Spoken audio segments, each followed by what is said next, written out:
Chucky returns to star in a series where he's gonna defend his friend from school bullies, and hopefully while killing lots and lots of people. That's why today on the Summarizer, Chucky Episode 1. The first episode begins with news that apparently another 3 bodies were found by the Hackensack Mall last night. That brings the total body count to 11, and police are still searching for the mass murder. And I guess it was Chucky, but we don't really know yet, so for now, these kills aren't counted. After that, we see what I guess by the title of the series is Chucky, who seems to be about to attack a woman who's brushing her hair. She gets scared, and now the story starts in some yard sale. There we meet the protagonist of this series, who's called Jake, and is a 14-year-old boy who wants to buy Chucky. We also meet this woman named Mrs. Jolly who sells the doll for $20. There he asks the lady where she got it from, but she has no idea, though she thinks it must belong to her daughter. So in the end, he ends up offering her $10, they close the deal, and she sends greetings to his father because apparently they're friends. Oh, and when he leaves, Jolly realizes that someone took the butcher knife, and I'm guessing it was Chucky. Well, actually that's a bit racist. We really don't know that yet. Meanwhile, Jake listens to a podcast from a guy named Devin Evans about detectives or something. The point is that he talks about his town, and that even though the mayor wants them to think they live in Disneyland, the truth is that Hackensack is a haven for the bizarre, the fucked up, and the straight up criminally insane. Because it's there we realize that in the past year alone, their murder rate has spiked 25%, and they haven't seen this violence since Ray family murders in 1965. That was a bloodbath that gave birth to one of the most notorious serial killers in history, Charles Lee Ray, who apparently was just an ordinary kid living in that town. And while later, Jake arrives home where he lives with his cat named Binksy and his father named Lucas. Anyway, for now, his father doesn't matter. What matters is that Jake has a rather strange hobby and he has a whole room full of toy baby heads. So he takes Chucky to his room, and after a little fight with the cat, Jake tries to take the head off his new doll. But it looks like he can't, and just at that moment his father appears. And when it seems that Chucky's going to attack them, the two realize that Chucky is voice activated and can talk. Hi, I'm Chucky. Meanwhile, we learn that Jake wants to use his new doll's head to complete his sculpture, but his father doesn't like him spending so much time on such things and suggests he should see friends or some girls. And on top of that, he tells him that art won't pay the bills. He tells him that he's looking more and more like his dead mother, who was also an artist. Oh, and on top of that, he tells him that he doesn't think art camp is gonna work because it's $1,000 and he doesn't have the money to pay for it. Then he has to take a pill, and on top of that, he's gonna need it today because his aunt, uncle, and cousin are coming to his house for dinner. And now he finally leaves the doll in the room, and at night, Lucas's successful brother Logan, his wife Bree, and their son Junior arrive for dinner. During dinner, Logan asks his cousin about business, but apparently Lucas is drowning. So he offers him a little business because Bree put a dent in his Lexus, but apparently he's not very interested and spends his time drinking whiskey. Because it looks like the relationship with his brother is not really that good, and on top of that, his son Junior is kind of a dick, and at one point he tells Jake that he can join the Scouts because now they accept gays. And I don't know why they talk all dinner about Jake being gay until Lucas breaks a glass and tells them to leave him alone since he's only 14. Later, Bree goes upstairs to the bathroom, but at that point she goes into the bedroom to look at the sculptures. But then something strange happens because she calls someone to ask for something. But at that moment, she starts to hear noises in the closet, and when she opens the door, finds Chucky, who luckily is quiet and doesn't do anything to her. Finally, Bree tells that person that she needs to see him and that she'll talk to him tomorrow. And finally, the 3 of them leave, and it's clear that Jake doesn't like them very much. Later, our protagonist goes to feed the cat, but it doesn't show up, and just at that moment he starts to hear noises because his father went crazy and broke the whole sculpture made with the heads of the babies. And finally he tells him to stop fucking around with all this doll stuff. So Jake grabs Chucky only to realize that what is next to him is a piece of his cat. And even though Jake isn't sure, that was the first kill of the series. The next day the room is a mess, and Jake realizes that Chucky is worth $1,500 on the internet. So he takes him, even though everyone on the bus is bullying him. Well, everyone except the guy from the podcast who spends his time reading crime magazines. He still doesn't mind because he's friends of his stupid cousin. At school, Jake is walking around with the doll, which is pretty weird and explains a bit of the bullying, when we meet this guy who at first seems to be his friend and to whom he offers to sell him the doll. But in reality, he only talks to him to meet his cousin. Anyway, Junior already has a girlfriend, and if you thought he was stupid, it's because you didn't meet Lexi, the most annoying character of the whole series.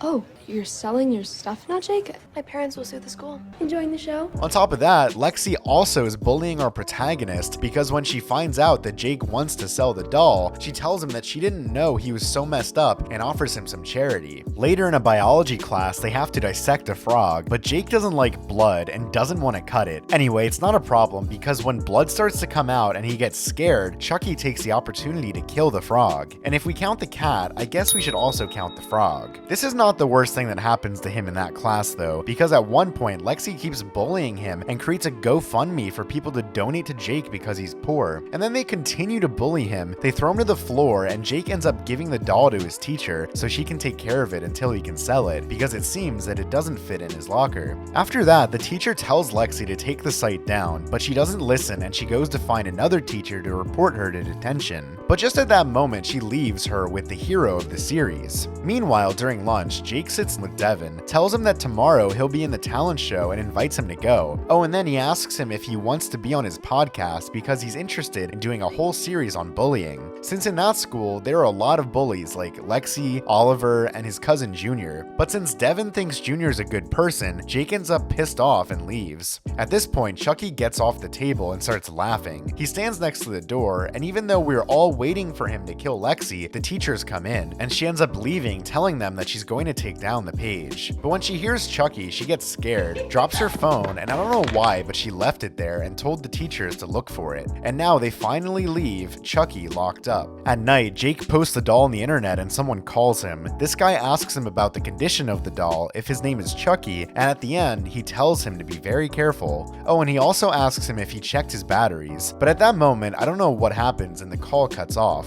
So Jake starts looking for news on the internet, and apparently many people who had the doll were found dead. The next day, Jake starts talking to his father, and he tells him that he found the doll in the bathroom, and even though Jake is kinda surprised, he checks if it has batteries and realizes that it doesn't. And instead of doing something a little smarter like setting it on fire, selling it, or mailing it to China, he just throws it in the garbage can outside his door. Later, he goes to the talent show where his friend Devin plays the piano. Anyway, Devin's show doesn't matter. The one that really matters is Lexi's, which I don't know what it's about, but basically she keeps bullying our protagonist until our hero appears to put the little bitch in her place. Lexi, why don't you pick on someone your own size? And there Jake realizes that the person who's talking is none other than the great Chucky. He takes him to the stage, and pretending to be a ventriloquist, Chucky starts talking. There he says that his name is Chucky and that he's Jake's friend till the end. But the important part happens when he pulls out Lexi's phone and starts telling her secrets, like that she has a lot of pictures of her boyfriend Junior, but also of Oliver, and a bit about her search history. She's into Pokemon porn.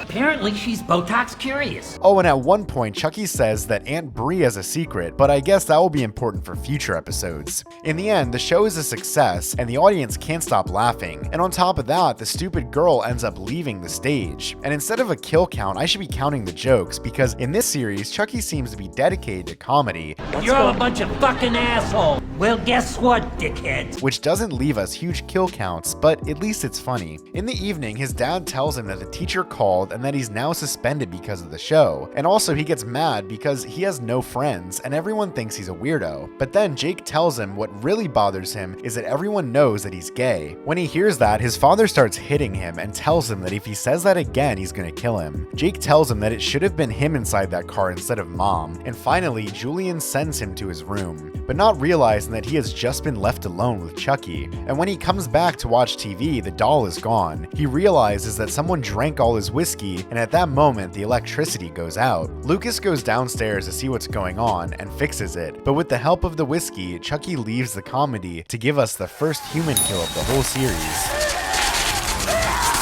And I've never seen this before, but the doll throws up his feet and so he ends up electrocuted. At that moment, Jake appears, but it looks like it's too late and his father dies. Later, the police arrive, and I don't know why, but Chucky is also on a chair as if he were a person. There he's met by Detective Evans, who is Devin's mother, and Detective Peyton, who is not the father of anyone he knows. There they tell him that his uncle is coming and that he's gonna spend the night with him. But before he leaves, they ask him some questions and tell him that last night was a break-in at the school. No real harm done though, but the funny thing is the only missing was the doll, and as they saw him today with Chucky at the talent show, they start to suspect him. Jake lies to them anyway, and instead of telling them that the doll is alive, he says that he did it because he needed to practice for the talent show. And now finally Logan arrives. They see the corpse of his brother who has something strange in his eye, and finally Jake takes the doll. Anyway, the cops determine it as a death by misadventure for now, and Jake goes to live in his uncle's little house. There, he's received by his aunt. She welcomes him to the house and shows him his new room, telling him not to feel alone. But before leaving, she asks him what he meant at the show when he said he knew she had a secret. But he tells her that he was just trying to be funny and nothing more, and that it didn't mean anything, but apparently his aunt is hiding something. And finally, she closes the door and he starts talking to Chucky. He tells him to speak, but Chucky doesn't say anything. But at one point, he wakes up and starts talking to him. There, Jake tells him that he killed his father, but he says that they did it together and that he knew what he was gonna do, because he got what he deserved for being an asshole. Finally, Jake realizes that he's really Charles Lee Ray, but his friends call him Chucky. And now he pulls out a knife and wants to talk about something important. Let's talk about that bitch,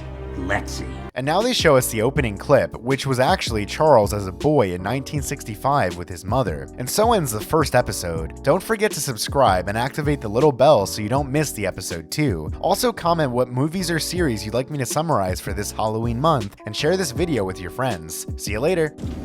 Gotta work. Okay. Bye.